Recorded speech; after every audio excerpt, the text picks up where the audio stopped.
Buen día, bienvenidos a la materia de profecía número 2. Esta es nuestra clase número 3 y vamos a continuar viendo las posiciones del traslado antes, durante y después de la tribulación.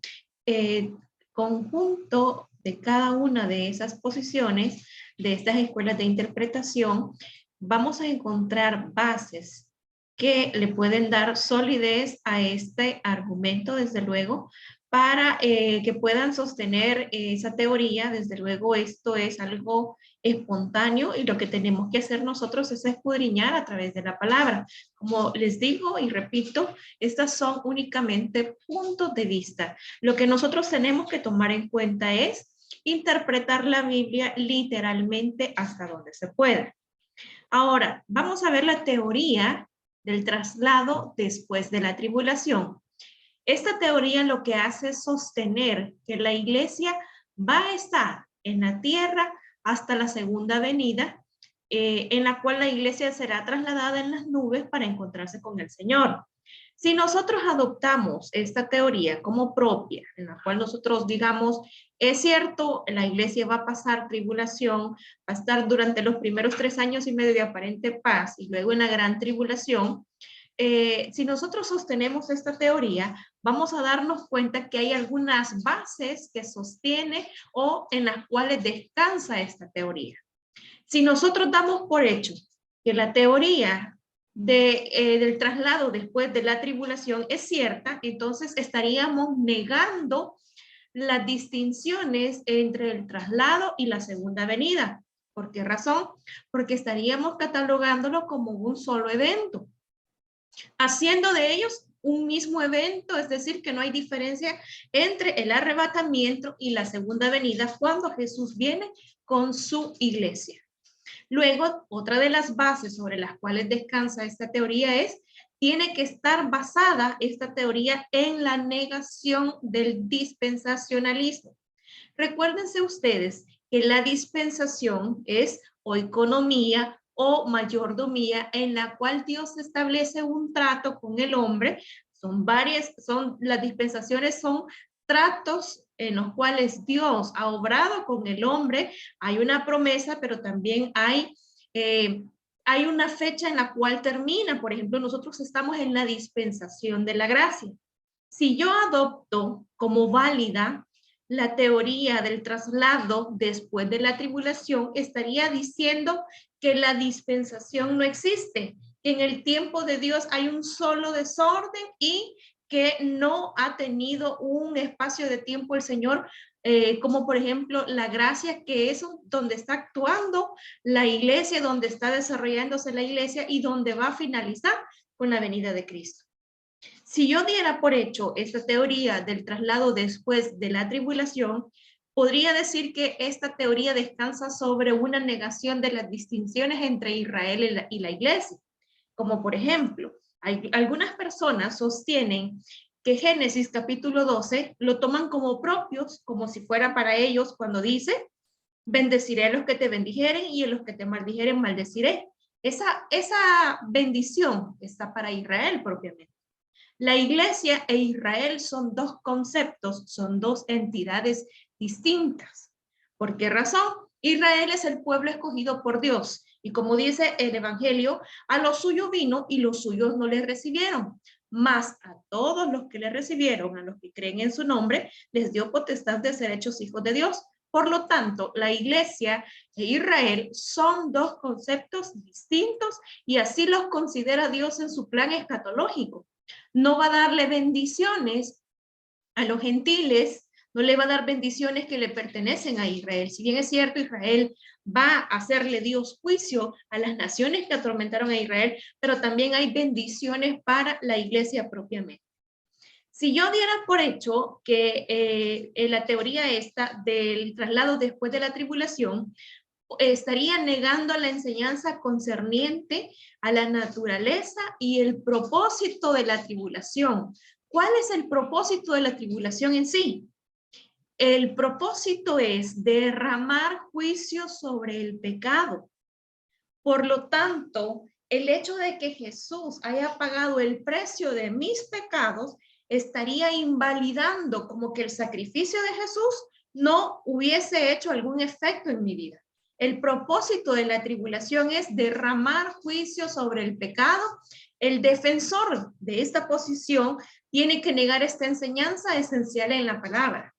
Dios no nos ha puesto para ira, sino para alcanzar salvación. El término tribulación a veces es usado también para representar cualquier sufrimiento.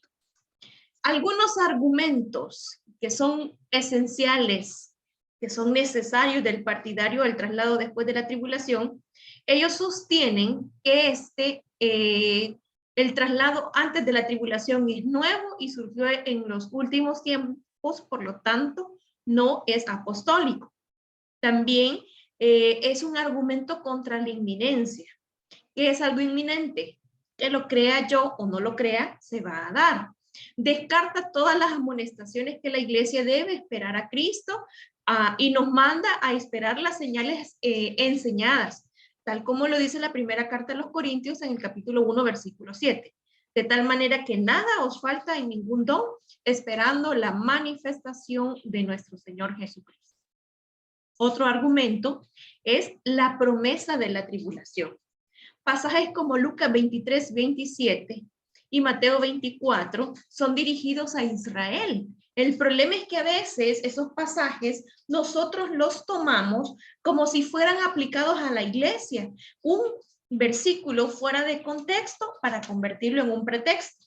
Cuando habla del Evangelio de Mateo, la una será tomada y la otra será dejada, por ejemplo, hay pasajes tribulacionarios que queremos atribuirlos a la iglesia o usarlos de forma indistinta, que son dirigidos a Israel y le promete tribulación, pero son usados para probar que la iglesia también pasará por un periodo de tribulación. Es decir, un pasaje escatológico lo tomamos para aplicarlo a Israel o para aplicarlo propiamente a la iglesia y estos a veces tienen pues cumplimientos parciales.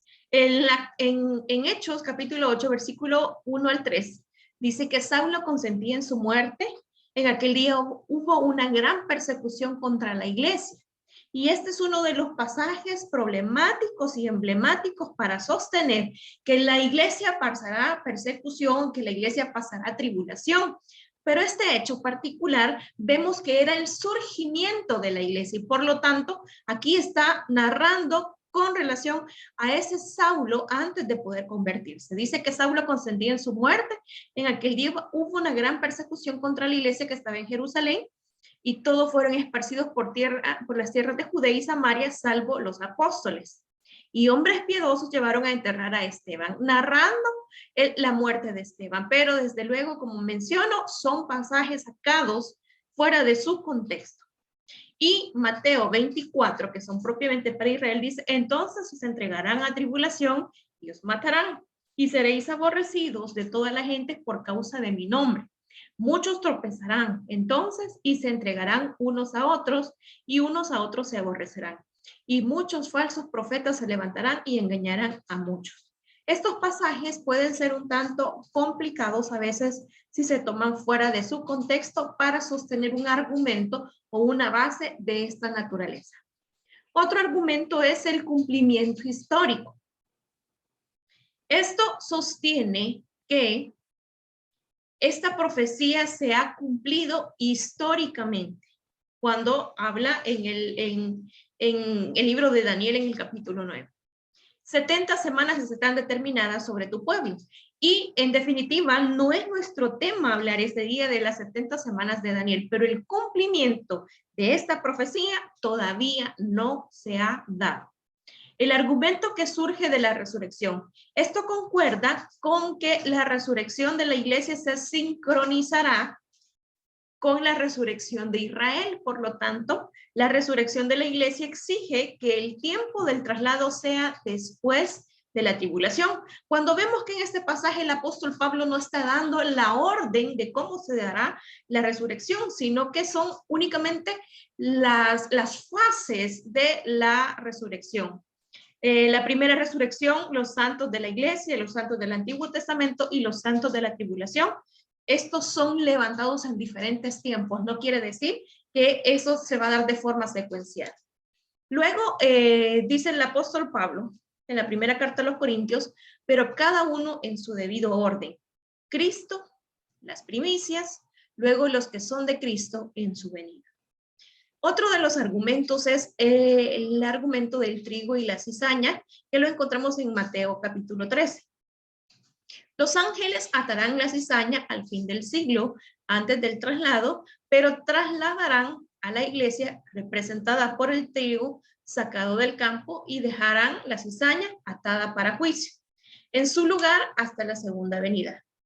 Esto es un error, decir que el trigo de la parábola representa a la iglesia que va a ser trasladada. Como menciono, estos únicamente son argumentos. En esta posición del traslado durante la tribulación, aquí se nos enseña que el traslado ocurrirá en conexión con el sonido de la séptima trompeta y el ascenso de los dos testigos del capítulo 11, que vamos a ver más en detalle a esto, con relación a esos dos testigos. Concuerda con el punto de vista del traslado antes de la tribulación, en que sostiene que la iglesia va a ser arrebatada en un evento muy distinto al de la segunda venida, en el que impide en el capítulo 2 de Tesalonicenses, que es el Espíritu Santo, y que a la iglesia se le ha prometido la liberación de la ira. Esta posición del traslado durante la tribulación sería inmediatamente a partir de los 3 años y medio, es decir, cuando finaliza el tiempo de aparente paz y empieza la gran tribulación. En común con el traslado después de la tribulación, esto sostiene que a la iglesia se le ha prometido tribulación. Pregunto yo, ¿para qué necesita la iglesia tribulación? Podría decir alguno, es que entonces en la tribulación se purifican los corazones. ¿Acaso Dios no ha derramado de su amor en nuestros corazones? ¿Acaso Dios Jesús no se ha ofrecido como sacrificio único para el perdón de nuestros pecados? ¿Será acaso necesario que la iglesia tenga que pasar por tribulación para que pueda ser purificada? Entonces, se sostiene que la iglesia se le ha prometido tribulación, este argumento, en la tierra y que necesita purificación. Entonces, pregunto, si la iglesia necesita purificación, ¿para qué tiene el Espíritu Santo? ¿Para qué tiene el Espíritu Santo que nos redarguye de pecado, de justicia y de juicio? Sería como en vano que estuviera presente. Entonces, la Escritura no enseña la doctrina de la inminencia y que la iglesia es vista en la tierra después del Apocalipsis 4. ¿Cuáles son las bases del traslado durante la tribulación? ¿Okay? Hay muchas bases que sostienen esta posición. Una de ellas es que niega o debilita la interpretación, como lo mencionábamos en la anterior, la interpretación dispensacional, que no lo segmenta esos tratos, esos tiempos en los cuales Dios tiene un trato con el hombre. Niegan las distinciones entre Israel y la iglesia, para ellos es indistinto el término. La tribulación separada en dos mitades y no relacionadas, para que la iglesia pueda pasar por la primera mitad, aunque no tenga parte en la última mitad. Como podríamos decir, quizás la iglesia podría pasar un principio de dolores, es lo que sostiene esta teoría del traslado durante la tribulación. Otra de las cosas es que niega la doctrina de la inminencia, por cuanto todas las señales de la primera mitad de la semana se aplican a la iglesia. Una quinta base sería, niega el concepto de la iglesia como un misterio para que la ira de la iglesia pueda coincidir en parte con el programa de Dios para con Israel. Está negando el concepto de la iglesia como un misterio. Luego, el número 6, la base número 6 es que tiene que depender hasta cierto punto del método de la espiritualización en la interpretación. Como algunos hermeneutas sostienen, la forma de interpretación alegórica es la que sostiene esta base del traslado durante la tribulación. ¿Por qué? Porque depende hasta cierto punto del método de espiritualización en la interpretación. Y un principio de hermenéutica es que nosotros debemos interpretar literalmente hasta donde se pueda. Los argumentos esenciales del partidario, de la persona que sostiene que el traslado va a ser en la tribulación.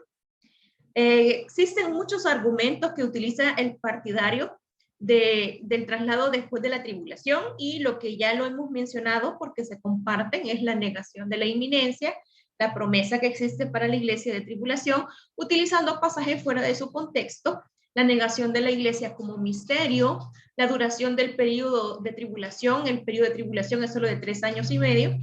El capítulo 11 al capítulo, los 2 testigos son simbólicos y también están representando los muertos y los vivos para el momento del traslado. Desde luego, esta es solamente una interpretación. Que la nube representa la presencia del Señor, que la gran voz es el clamor, de lo que menciona en la primera carta de los tesalonicenses, en el capítulo 4, versículos del 13 al 17. Luego está otro argumento, sería la naturaleza de los sellos y las trompetas. Sostiene que los sellos y las trompetas no son manifestaciones de la ira divina, cuando sabemos muy bien al estudiar estos pasajes en el libro de Apocalipsis, que sí, son manifestaciones, sino que ellos sostienen que es la obra exterior del programa de Satanás, en los cuales Dios es solo un agente permisivo. La trompeta para la iglesia es algo singular. Recordemos nosotros que los judíos, el uso de la trompeta es tan importante porque es una convocatoria para la guerra. Hay diversos usos que se le da, y la trompeta para la iglesia, según el argumento esencial del partidario del traslado de la tribulación, sostiene que la que se menciona en la primera carta a los tesalonicenses, cuando dice, porque el Señor mismo con voz de mando, con voz de arcángel y con trompeta de Dios, cuando dice este pasaje, ellos sostienen que la que se menciona en ese versículo llama a los muertos y vivos, y por lo tanto es escuchada antes de la resurrección. Recordemos que este evento que se relata en la primera carta de los tesalonicenses es para resucitar a aquellos que han muerto con Cristo. ¿Por qué lo dice de esta manera? En la primera carta de los tesalonicenses, porque el Señor mismo, con voz de mando, con voz de arcángel y con trompeta de Dios, descenderá del cielo, y los muertos en Cristo resucitarán primero. Luego nosotros, si acaso estamos vivos, seremos arrebatados juntamente con ellos para recibir al Señor en las nubes. Entonces ellos sostienen, este argumento sostiene que la trompeta para la iglesia es algo singular. La que se menciona en este pasaje llama a los muertos y vivos, y por lo tanto es escuchada antes de la resurrección. La posición del traslado en la tribulación no ha demostrado que los argumentos esenciales de ese punto de vista no podrán resistir la prueba de la verdadera interpretación. Cuando nosotros nos apegamos a la interpretación correcta, literal, y utilizando principios hermenéuticos, vamos a darnos cuenta que estos son únicamente argumentos que sostienen o que validan una forma de pensamiento y que está y dista de la realidad y de lo que ocurrirá cuando el Señor lleve a cabo este plan escatológico revelado a través de estos libros, que podrían parecernos como difíciles de interpretar, pero lo conveniente es que podamos estudiarlos de forma sistemática. Por lo tanto, la posición del traslado en la tribulación no ha demostrado los argumentos esenciales desde ese punto de vista, y no podrán resistir la prueba de la verdadera interpretación de la Escritura, y debe ser rechazado por ser falso. Desde luego, a medida nosotros estudiemos de una forma sistemática, podemos identificar y darnos cuenta de que esto está muy distante de lo que pueda revelarnos la Escritura. A forma de resumen, podríamos sostener que el rapto de la iglesia, esta teoría que el rapto de la iglesia será después de la tribulación, ellos sostienen que la iglesia continuará en la tierra hasta la segunda venida. Entonces, ¿cuál sería el sentido del viva de Cristo? Cuando nosotros podamos recibir los premios, las coronas por las cosas que habremos realizado en la tierra. Estas teorías sostienen que es un tiempo en el cual la iglesia será trasladada en las nubes para encontrarse con el Señor que ha de venir en el aire. La teoría del rapto de la iglesia será durante la tribulación. Sostiene que la iglesia será arrebatada al final de los primeros 3 años y medio de la 70ª semana de Daniel. Sufrirá la iglesia los eventos de la mitad de la tribulación porque sostienen ellos que es necesario que la iglesia sea purificada y que por eso debe pasar tribulación. Se dice que el traslado ocurrirá entre la conexión con el sonido de la 7ª trompeta y el ascenso de los 2 testigos del capítulo 11. Pero está la teoría o el rapto de la iglesia que va a ser antes de la tribulación, y es la que sostiene que la iglesia será removida de la tierra antes que comience cualquier parte de las 70 semanas de Daniel. En su material pueden ustedes encontrar cuáles son las bases, cuáles son los argumentos para que podamos nosotros pesar, podamos evaluar y desde luego pesar conforme a la palabra de Dios qué es lo correcto o qué es lo que se apega literalmente en la escritura que se puede interpretar tal como nos lo enseñan los principios bíblicos. La próxima semana estaremos compartiendo ya un nuevo tema y espero que cada uno de estos argumentos nos permitan a nosotros poder estudiar, poner un poquito de énfasis en cuanto a lo que nosotros creemos, pero sobre todo, creamos nosotros o no creamos, el Señor viene por su iglesia, sea antes, durante o después. Es un hecho que el Señor vendrá por su iglesia. Y es importante que nosotros estemos preparados para cuando el Señor venga, podamos irnos con el Señor. Recordar que todas las cosas que nosotros emprendamos aquí en la tierra tendrán una recompensa en los cielos. Y más que por la recompensa es saber que vamos a estar una eternidad con el Señor y que nuestra vida, que nuestra familia misma también debe de experimentar esto que el Señor ha preparado, este plan escatológico que el Señor ha diseñado para cada uno de sus hijos. Y es importante que a la luz de la palabra nosotros podamos sostener y mantener nuestra fe viva creyendo de que Dios vendrá por su iglesia para luego venir con su iglesia a establecer un reino milenial con Cristo. Gracias por haberme acompañado y nos vemos la próxima semana.